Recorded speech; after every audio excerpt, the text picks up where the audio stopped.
Cuchazabal Centro es un curso de formación socioasistencial. Formamos profesionales para la atención a personas en situación de dependencia. Hemos conseguido un curso que es de buena calidad y además en el que se mezcla la parte teórica con la parte práctica.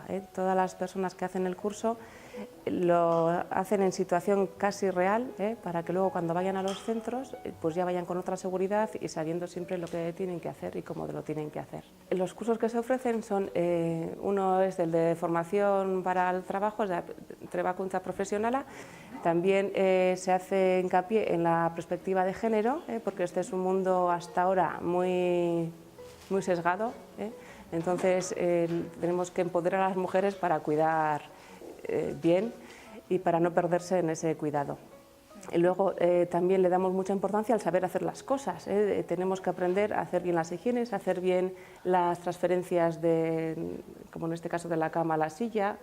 Luego hay otro tipo de cursos que son los cursos de especialización, digamos, cuando ya las personas tienen un bagaje, ya tienen un conocimiento y quieren aprender a hacer alguna cosa en concreto. Ese tipo de cursos también están, pero estarían dentro de la formación continua. Y luego hacemos cursos también para empresas y para instituciones que así nos lo pidan y los enfocamos siempre a las necesidades que tengan ellas en ese momento. El alumnado que tenemos ahora y que hemos tenido también en estos años fundamentalmente son mujeres mayores de 40 años, trabajamos con personas adultas y son personas que se han quedado muchas veces descolgadas del mundo laboral y ahora para insertarse en el mundo laboral pues ven el tema de los cuidados como una vía de entrada, ¿no? Entonces lo que intentamos en el curso es sí darles cabida a todas las mujeres que vean su futuro en este campo, pero también a todos los hombres que quieran sumarse a aprender qué es eso del cuidado o verse frente a una situación de asistencia personal.